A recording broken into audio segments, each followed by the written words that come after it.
Howdy, and welcome back to Beyond the Pew. My name's Taylor Schroll, and it's great to be back with you here again this week. I'm kicking off our series in February on relationships. We know that Valentine's Day is coming up. It's all about lovey-dovey. But before we get into that next week, I just want to talk about friendships. At Ablaze, we work with a lot of young people, junior high and high school, and we know that friendships are both very important and very, very difficult at this age. A lot of kids are just plain mean to each other. So what I want to do for you today is to help give you some ideas to help you guide your kids in their good Catholic and holy friendships. When I was a kid, I wanted to be a professional athlete. That's all I wanted to do. I worked really hard on it, and I didn't end up making it, but it wasn't from a lack of trying. We know that if you want to be a pro or professional at anything, you have to work hard at it. You have to be dedicated to it. So we're going to be talking about professional friendships today, using that acronym of PRO. So the first one is pick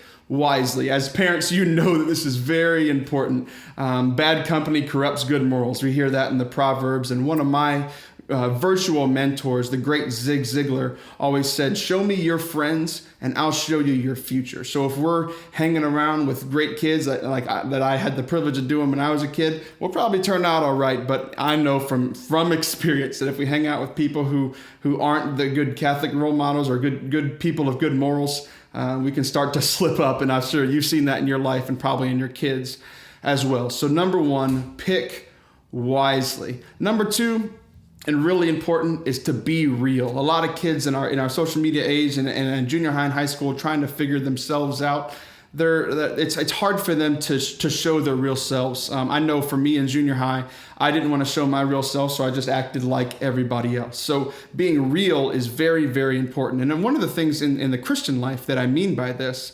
is a lot of times in friendships, I'm very forgiving of myself. I'll make a mistake and I'm like, oh, why can't they just forgive me? And then somebody will mess up and then I'm not too easy to forgive them. So being real and recognizing that we're all imperfect. That's a great thing to realize for these real and true friendships, is that we all mess up. I will, you will, your kids will, their friends will, and being able to forgive each other and to move on.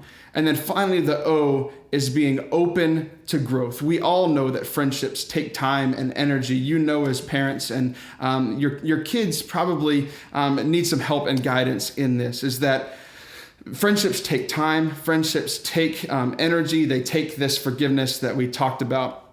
And this is right in the golden rule, do unto others as they will be done to you. That's something that we need to always grow in, because we're all imperfect at that. And then finally, I want to leave you with this quote from the Proverbs, that two of them that say, "A friend is a friend at all times, and a brother is born in times of adversity." So these real, true friendships that are open to growth, you're friends through thick and thin. No matter what's going on, you're still able to love each other, and you actually grow in your friendship during those times. So that is our pro friendship. So just to recap, P is pick wisely, R is to be real, and O is to be open for growth. So I hope this was helpful for you guys. We will see you next week on Beyond the Pew.